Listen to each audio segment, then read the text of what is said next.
Fala galera, beleza? Antônio por aqui. Vamos dar continuidade aqui no nosso curso de Rust. Na aula passada a gente viu como organizar um projeto em Rust com pacotes, crates, módulos. Hoje a gente vai falar sobre uma coisa que todo projeto aí real vai precisar, né? Que são as dependências externas.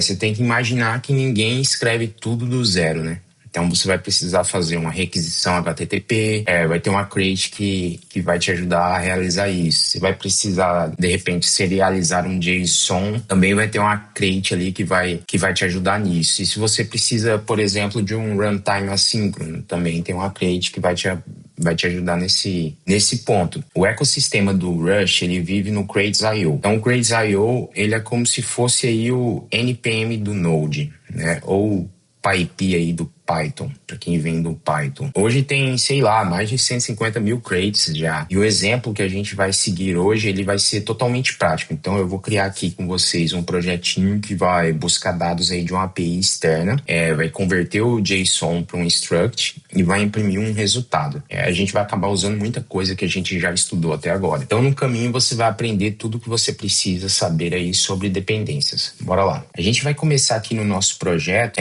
Eu vou abrir aqui o terminal.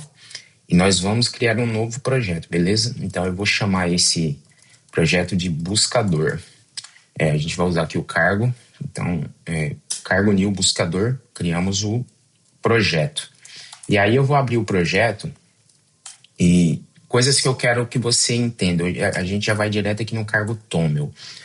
Olha essa seção aqui, Dependencies. Ela tá vazia ainda, né? E é aqui que a gente vai começar a adicionar aí as nossas crates externas. A forma mais rápida que você tem para adicionar uma crate externa ou uma dependência, né, em um projeto Rust é a gente utilizando o CLI do cargo, né? Então nós podemos chegar aqui e fazer o seguinte, ó, eu posso dar um cargo add, beleza? E passar o nome aí dessa crate ou dessa dependência que eu quero utilizar. No caso aqui eu vou adicionar a surge. E aí a gente vai... Opa, perdão. Tivemos um erro, por quê? Porque eu não estou dentro do buscador do nosso projeto. Então, beleza. O que ele está falando aqui? Que ele adicionou a surge para dentro das dependências, né? E agora como que vai ficar o nosso cargo Toml? Você viu que na hora que eu mudei aqui o NVim já fez a atualização, mas basicamente o cargo adicionou aí o surge com a versão mais recente automaticamente. Mas Antônio, peraí, o que é surge? Surge é a crate aí mais popular do Rust para serialização e desserialização de dados, ou seja, se você quiser converter aí structs para JSON, para Toml, para YAML e vice-versa, você vai utilizar ela. Praticamente todo projeto Rust aí que você entrar tem essa crate aqui dentro dele. Só que aqui eu vou adicionar mais algumas crates, beleza? Pra vocês se familiarizarem bem, né, com a CLI aqui, que é uma das formas que a gente tem para utilizar ou para adicionar dependências dentro do projeto. Então a gente vai adicionar cargo, add. Outra crate que a gente vai colocar aqui é a request. E aí eu vou passar features que eu quero dela, né? Então, nesse caso, eu quero JSON e Rust ls TLS. Deu um errinho. Provavelmente eu errei o nome. Rust ls TLS. Deveria estar correto. Ele não adicionou. Então vamos lá novamente. Cargo, add request. Deixa eu passar só a JSON aqui para ver. Ele passou, deixa eu ver a listinha aqui que ele colocou pra gente de features que a gente poderia adicionar. Ele já tinha me avisado ali, né? Que as que a gente poderia usar, mas ele acabou adicionando aqui, então não teremos problema, podemos seguir dessa forma. Outra crate aqui que eu quero adicionar no projeto é a Tokyo. E essa crate aqui também é muito utilizada. Vocês vão ver em vários projetos aí de Rush a utilização dela. Então a gente vai começar a passar, só que no caso dela eu vou pegar nas features o full. Eu quero tudo. Calma que eu já vou explicar para vocês o que, que são essas features, mas o mais importante aqui é você entender o seguinte, olha como que ficou o nosso... Deixa eu até fechar o terminal aqui. Olha como que ficou o nosso cargo Toml aqui. Então, a gente tem 3 dependências, né? 3 crates adicionadas. Cada uma tem um papel aqui que vai servir aqui para dentro do programa que a gente está desenvolvendo. A Surge em questão, ela vai converter aí, como eu falei para vocês, structs para JSON e JSON para structs e vice-versa para outros formatos também que você precisar. A request, essa sim, ela vai fazer requisições aí HTTP, né? Ela vai ser como se fosse a Axios aí pro mundo JavaScript ou a Fetch, né? E a Tokio, ela é um runtime assíncrono, né? A gente precisa dela aqui para poder fazer a request funcionar. Outro ponto bem importante aqui é com relação às versões. Olha aqui a versão da Surge, por exemplo. Ela está aqui na 10228. O que isso aqui significa? Basicamente, o Rush ele utiliza aí o Semantic Versioning, SEMVer. E esses 3 números... eles basicamente significam o seguinte: o primeiro número é o que a gente chama aí de malware, né? São mudanças aí que realmente podem causar breaking changes, né? Ou quebras aí dentro do código em razão de incompatibilidade. O segundo número aqui é o minor, né? Ou seja, é quando a gente tem uma nova feature, uma nova funcionalidade. Normalmente, né? Geralmente não tem quebra aí de códigos que já estão desenvolvidos na versão. E por fim, o último número que a gente vai ter é o patch, né? O que significa o patch? A gente utiliza para quando a gente está corrigindo bugs, beleza? Então ainda se mantém a compatibilidade. E aí, quando você escreve aqui, por exemplo, no caso da Surge, né? 10228, aqui, isso aqui o cargo colocou para a gente automaticamente. Isso aqui basicamente está fazendo o seguinte, ele está interpretando para que ele aceite qualquer versão aí, por exemplo, com o 1.0 e aí o que vem depois, beleza? Na prática, isso aqui vai aceitar tudo dentro da versão 1, mas, por exemplo, não aceitaria, por exemplo, a versão 2 aqui, né? Então, se a gente fosse colocar 2.0, ele não seria aceito aqui, nesse contexto. E o cargo também nunca vai subir para a versão 2.0, por exemplo, automaticamente, porque essa mudança, né, ela pode causar uma quebra aí no seu código, como eu falei anteriormente. Então, o malware sempre ele não faz isso aí automaticamente. O que ele vai fazer é quando a gente tem minor e patch ali, ele consegue fazer essa atualização para a gente. E você também aqui pode brincar, você pode ser mais específico, você consegue passar a versão exata, né, para dentro do teu cargo, né?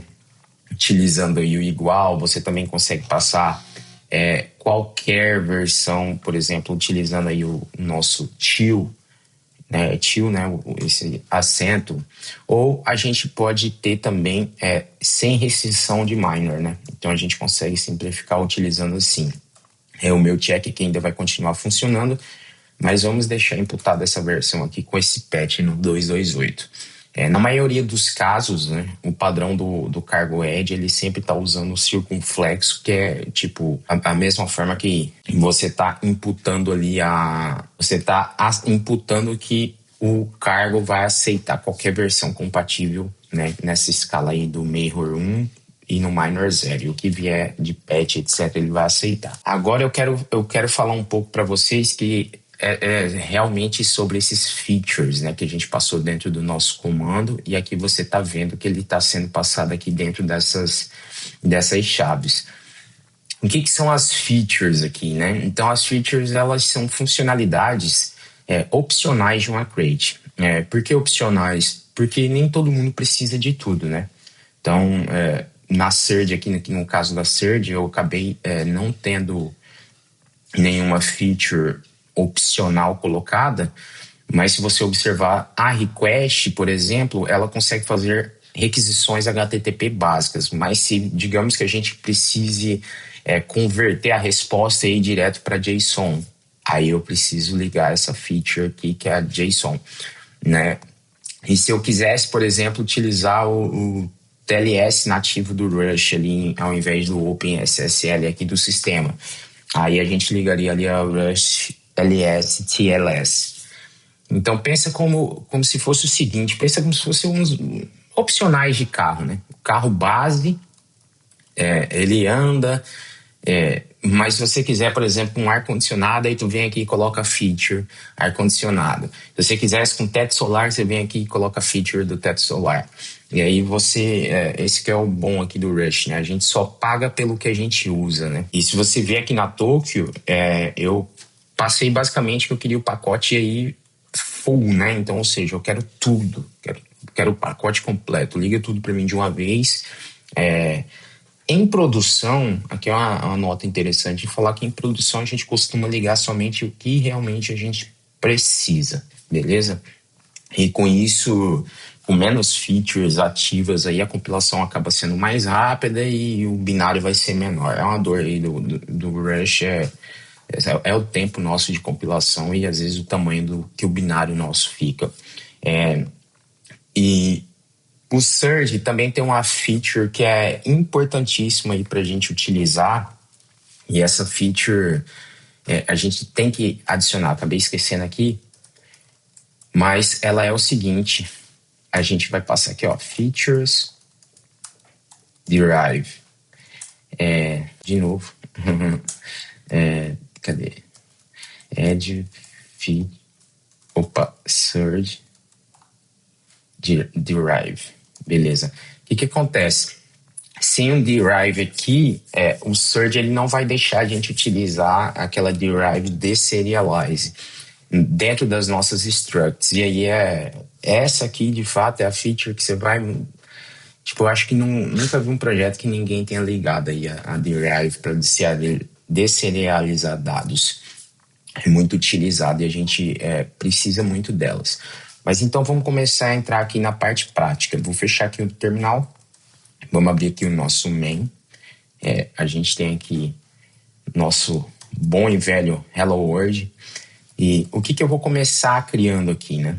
Vamos pensar o seguinte, eu vou criar aqui uma struct chamada usuário.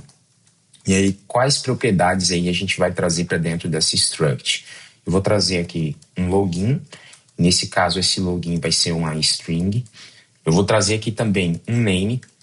E aí, esse name, no caso, eu vou trazer que ele é um option de uma string. Beleza? Eu também quero trazer aqui public repos. Vocês vão começar a entender agora o que a gente vai fazer. Que vai ser um número, né? Então, vou passar como um unsigned. Ele não vai ser negativo, então um unsigned de 32 bits. E aí, eu vou trazer aqui também followers. Que esse cara também vai ser um unsigned de 32 bits. Bom, aqui a gente já tem a nossa struct de usuário desenhada. Agora, a gente adicionou uma dependência ali, né? Que foi a Surge. Eu passei, a gente adicionou agora na última adição ali no terminal, eu passei para colocar uma feature nela, né? Que foi a feature do derive.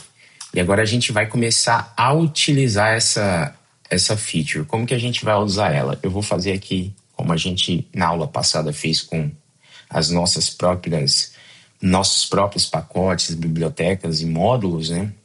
Então eu quero utilizar aqui o Surge e nesse caso eu quero deserialize, como eu falei para vocês. E agora, como que eu utilizo ele? A gente vai adicionar aqui a macro. Então eu vou colocar aqui o derive. E aí, para dentro do derive, a gente vai passar o deserialize. Eu também quero usar aqui, nesse caso, eu também vou adicionar aqui o debug. Beleza.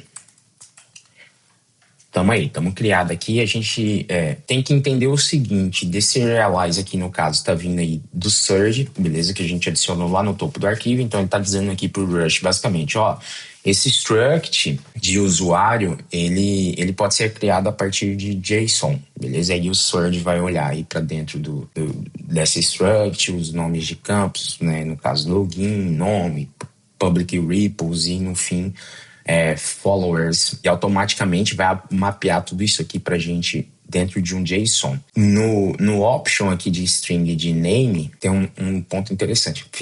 Vai ficar bem esculhambado, né? Usar português com inglês aqui, mas enfim, como a gente vai usar uma API externa, eu quero mapear diretamente. No caso aqui, a gente está usando o option. Então vocês lembram bem aí que algumas aulas atrás, não sei se 2 ou 3 aí, a gente falou sobre o Option. Aqui nesse programa nosso, a gente vai utilizar a API aí do GitHub, abrindo para vocês o que é o projeto. No caso, no GitHub, alguns usuários preenchem o nome, outros não. Então esse campo, ele aí pode vir como null, né, dentro do JSON aí de retorno. Então o Surge vai converter esse null aí para none automaticamente. Beleza? Então vocês lembram bem lá como que era a nossa aula de options. Se não lembra, volta lá para você assistir que você vai entender o que a gente vai fazer assim aqui. E aí, veja como que as nossas aulas aí, elas acabam se conectando, né? O option não é só teoria, né? Você vai usar todo dia. Principalmente quando você está lidando aí com dados do mundo real, né? E muitos dados aí são opcionais, de fato. Agora, eu quero chegar aqui e fazer o seguinte. Eu vou criar uma função e essa função não se sintam assustados aí com alguns keywords que eu vou começar a utilizar aqui. Mais pra frente a gente vai entender bem melhor. Eu já quis trazer um projeto um pouco mais prático aqui pra gente falar sobre dependências. E se você já tá aí brincando com Rush, provavelmente você já tá brincando em repositórios aí open source, etc. Isso aqui você vai ver com frequência. Mas basicamente aqui a gente vai definir uma função assíncrona e aí eu vou criar uma função de buscar um usuário no GitHub, né? Então aqui eu só quero receber um username. Esse username vai ser um str. O retorno, eu vou querer... Olha nossas aulas se conectando aqui novamente. Então, eu vou querer que o retorno seja mapeado para dentro da struct ali de usuário que a gente definiu agora, ou um request error. Beleza? Então, eu não vou... Nesse caso, eu não vou fazer o nosso mapeamento de erro aqui agora, né? Então eu vou utilizar os erros aí que a request, a biblioteca request já provê pra gente, né? Então vamos lá. O que eu vou começar definindo aqui? Vou definir aqui uma variável chamada URL, e aí eu vou fazer um format dessa URL aqui pra gente poder montar, né, a nossa chamada aí da API. Então HTTPS // a API do GitHub está em API, github.com/users/ agora a gente usa o placeholder aqui. Imagine como se você estivesse montando um print line ali. A gente não faz o format, né, passando os placeholders e aí coloca os valores de variáveis que a gente quer. Nesse caso aqui não tem diferença. E aí aqui eu vou mandar um placeholder. Aí aqui a gente definiu a nossa variável URL. Ele vai dar erro aqui porque ele está esperando um retorno e não está tendo, né? Agora a gente vai utilizar aqui a request de fato para fazer a nossa request. E aí como que vai funcionar? Então eu quero pegar o usuário, né? Que eu sei que ela vai me devolver um usuário como um retorno ou um erro, né? E esse usuário vai ser igual ao quê? Então eu quero um request e aí a gente vai chamar aqui o construtor da request. Desse construtor eu preciso de alguns métodos. Eu vou botar aqui para baixo, né? Vou querer o método get, né? Esse get aqui em URL, né? Só que esse URL eu vou mandar, ele vai esperar esse URL aqui, ó, como um borrow. Então a gente vai passar ele como referência. Também eu vou passar aqui o header, né? Então nesse caso aqui eu vou passar um user agent e para dentro, sei lá, buscador Rush, pronto. Só pra gente criar os cabeçalhos ali da requisição que a gente vai fazer. Vou dar um send, né? Vou chamar aqui um método send. Você vê que o compilador aqui tá mudando toda hora as inferências de tipo do que o usuário vai ser, né? Agora, como a gente está numa função assíncrona, eu preciso chamar aqui o nosso await, né? E não se preocupem, a gente vai avançar bastante nisso aqui, então fiquem tranquilos que vocês vão entender.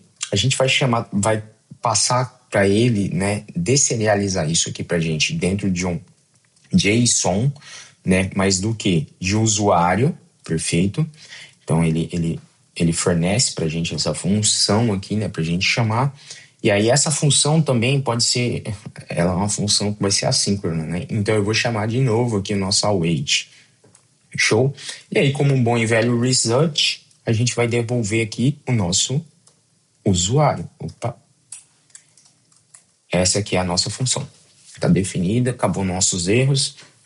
Então, recapitulando, né, eu tenho aqui o client de dentro de uma request que vai possuir vários, né, métodos aqui que eu estou chamando eles encadeados e estou serializando isso aqui para dentro da nossa struct de usuário. Muita coisa nova aqui, eu vou dar uma breve explicada aqui para vocês. Então, como eu falei, o async function é só para dizer que isso aqui é uma função assíncrona, né? Então, requisições HTTP, elas demoram e eu não posso travar o programa aqui para ficar esperando essa resposta, né?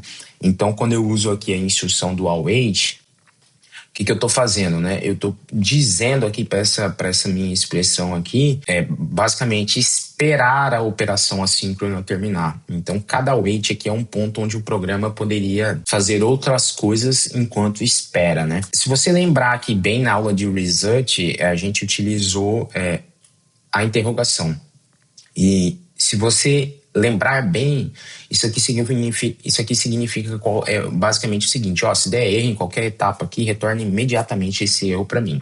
E sem utilizar isso aqui, eu teria que fazer aqui no caso 2 matches, beleza? E não é o que eu quero fazer agora. Então a gente está utilizando a interrogação. E aí, beleza, né?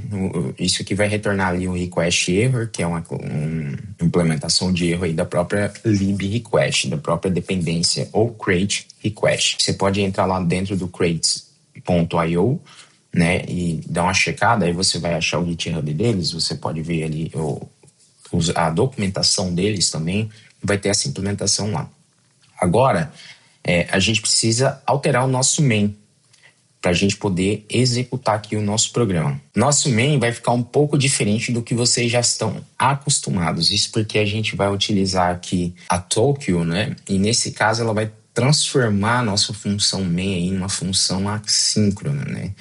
Porque se a gente não utilizar ela aqui, aquele async await que a gente tem definido aí na buscar o usuário, eles não vão funcionar, né? Tipo, a Tokyo aqui no caso, ela basicamente vai ligar o runtime aí pra gente do assíncrono. Então, como que a gente faz isso aí? Novamente, ela fornece pra gente aqui uma macro, né? E a gente aponta aqui que a função main, no caso, passando para dentro da nossa função main. Lembrando que a nossa função main agora passa a ser assíncrona também. E agora a gente pode brincar. Eu já vou dar direto aqui um match, né? Ou seja, já vou pegar direto, verificando aquele result que a gente tem. E aí eu vou chamar a função buscar usuário. Vou passar aqui, vou passar o meu usuário, AR Ferreira, meu usuário do GitHub. E aí, como que a gente vai tratar esse result, né? Ele vai ser um OK. E aí, se ele for um OK, o que acontece? Eu quero criar aqui um usuário.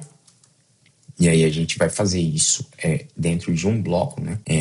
Então eu posso fazer o seguinte, print line. Aqui dentro desse print line, o que a gente vai passar? Vamos passar aqui o login do cara, né? Login. E aí eu passo aqui, usuário.login. Ele não tá puxando porque não é struct. E ali também tá errado.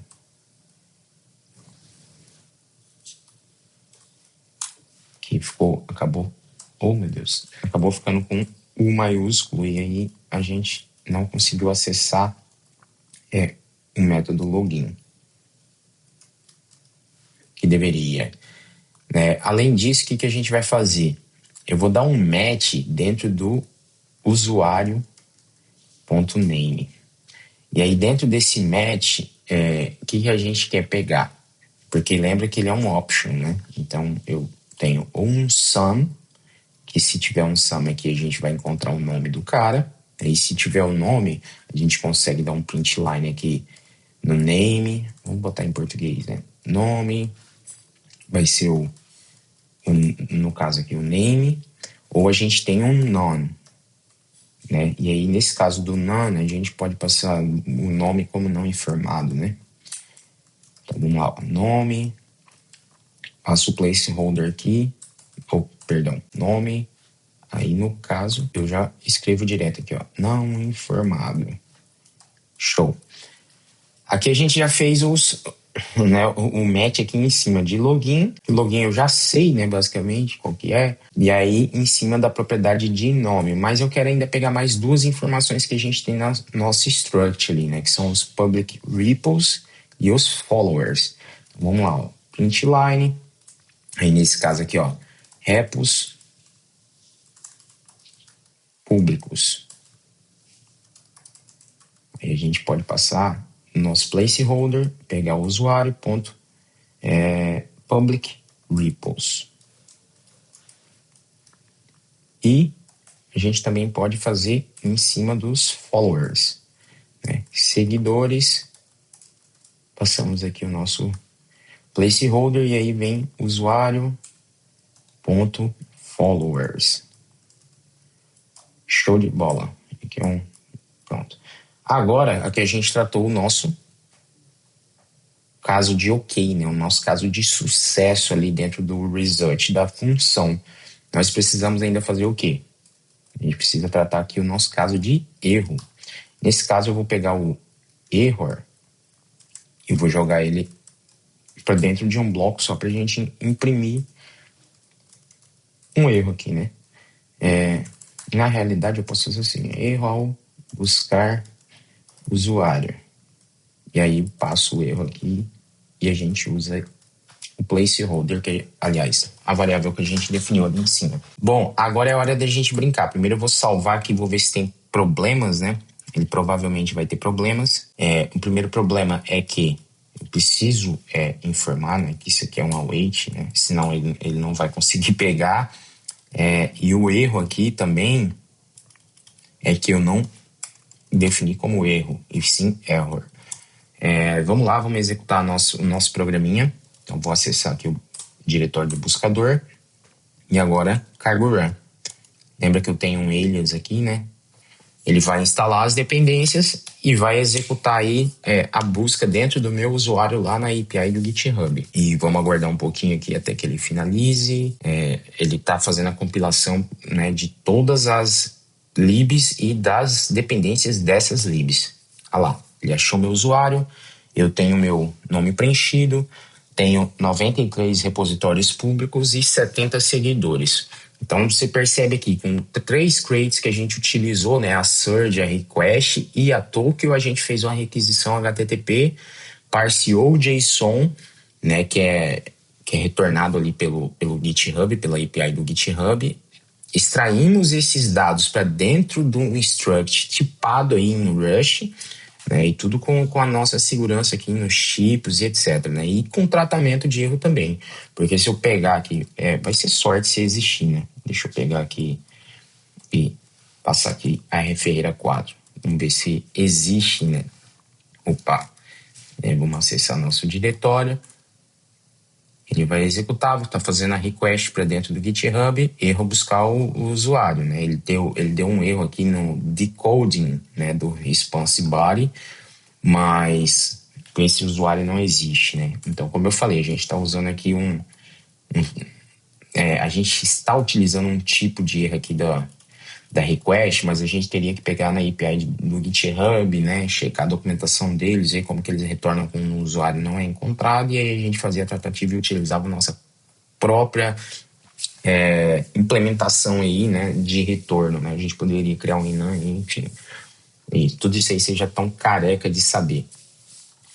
Um ponto que é interessante, porque a gente utilizou aqui dentro do nosso Toml, a gente utilizou o cargo add, né, para adicionar essas dependências. Isso aqui é muito prático, mas às vezes a gente quer editar isso aqui na mão, né? Eu costumo editar bastante na mão.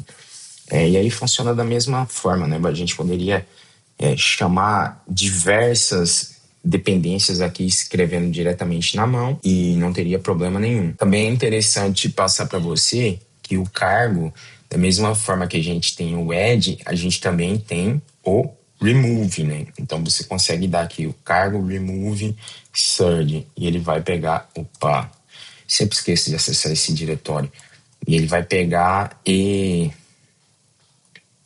e vai remover das dependências. Só que vai começar a quebrar o nosso programa, né? Porque ele removeu aqui, só que olha lá, ó, a gente depende dele. Então a gente tem que voltar aqui e adicionar novamente, senão o nosso programa não vai funcionar, né? Eu poderia, inclusive, passar ele na mão, mas vamos adicionar por aqui, ó. Cargo Add Features Derive. E aí ele volta a funcionar. E além disso, eu vou alterar aqui meu usuário. Na realidade, a gente pode até brincar. Vou passar o usuário do mestre. Eu acho que é Torvalds. Vamos ver o que acontece. Beleza, Torvalds. 11 repositórios públicos e 288 mil seguidores. Um ponto que é interessante eu falar para vocês aqui. Dentro do buscador, a gente tem esse file aqui, ó, que a gente tem um cargo Toml, mas ele acabou, depois do nosso primeiro build ali, criando o nosso cargo lock. Para quem já vem de outras linguagens aí, como principalmente Node, né, do mundo JavaScript, etc., você já está acostumado aí com um lock em cima de um arquivo aí, de um package manager, mas aqui no Rush não é diferente, né? Então eu vou abrir aqui para vocês verem esse arquivo eu vou abrir ele aqui para gente. Basicamente eu vou fazer o seguinte, ó, cargo lock. E aí o que você precisa ter em mente aqui? Se você perceber, ele vai registrar aí, né, a versão exata de cada dependência que foi instalada aqui dentro do nosso programa. Inclusive as dependências das dependências, né? E, tipo assim, por que isso importa? Imagine que a gente pediu aqui a Surge na versão 1.0, no cargo Toml nosso, né? Deixa eu voltar aqui e voltar para o nosso cargo Toml. A gente está ali, ó, com a versão da Surge na 1.0.228. Hoje o cargo está resolvendo para essa versão específica que a gente colocou. Daqui a um mês pode resolver para outra versão, uma acima, etc. O que o cargo lock ele está fazendo aqui? Ele está travando, né? Então ele está dizendo, ó, nesse projeto aqui a surge é sempre a 1.0.228. Até que alguém explicitamente vá lá e atualize, né? E quando a gente faz commit aí do cargo lock, a regra é sempre o seguinte, né? Na aplicação, né, num binário, né, a gente faz o commit e a gente quer que todo mundo compile realmente as mesmas versões. Só que se você tiver uma crate, que é uma biblioteca, né?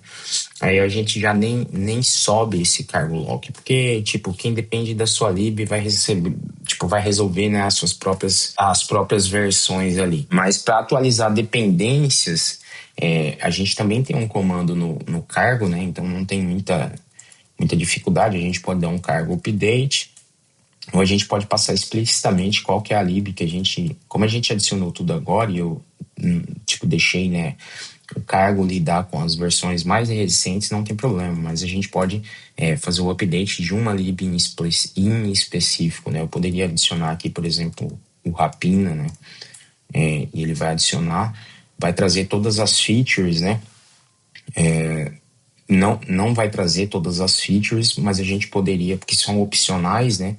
Isso é um padrão aí que eu defini para dentro do framework, mas a gente tem as features que a gente utiliza e você poderia também utilizar aí do seu lado, né, no seu projeto. É bem importante, né, que você entenda que o cargo update aí vai sempre respeitar o que está dentro do seu cargo Toml. Então, se você pediu a 1.0 ali, ele vai atualizar para 1.0, mas nunca vai pular para 2.0. Como eu falei anteriormente, Major ele não faz. Você vai ter que fazer na mão e resolver os breaking changes. Então vamos lá, resumindo aqui a nossa aula, a gente falou sobre o cargo Add, que é a forma mais rápida aí de adicionar dependências dentro do seu projeto. A gente falou também sobre o cargo Toml, que é onde as dependências são declaradas, né, aqui dentro de uma aplicação Rust. A gente falou também sobre as features, que são funcionalidades opcionais que a gente pode ligar, né? Somente aquilo que a gente precisa daquela crate que a gente vai utilizar. A gente também falou sobre o Semver, né? Que é o padrão aí de versionamento que é utilizado dentro das crates em Rush. A gente também falou sobre o cargo lock, que é a trava de versões exatas, né? E que você deve fazer o commit aí quando você quando o seu programas, é um binário, né? É uma binary crate. E a gente também falou sobre o Crates.io, né? Que é o registro central aí, né? O site onde você vai procurar por bibliotecas. E o ecossistema aí de Crates é uma das maiores forças aí que eu vejo dentro do ecossistema do Rush, né? Você não vai precisar tá reinventando a roda, né? Se você você precisa de HTTP, tem uma Crate para isso. Você precisa de JSON, serialização e deserialização, vai ter uma Crate para isso. Precisa de assíncrono, tem uma Crate para isso. Então, às vezes aí em 4, 5 linhas aí dentro do seu cargo Toml, você resolve vários problemas e começa a ter um projeto aí mais profissional. Sempre ficar ligado aí nas features para você não trazer o planeta inteiro dentro do seu projeto, beleza? Espero que você tenha gostado dessa aula, espero que você tenha aprendido aí como utilizar pacotes externos, né, bibliotecas externas em Rust. Deixa o seu like, se inscreve no canal e nos vemos no próximo vídeo. Valeu!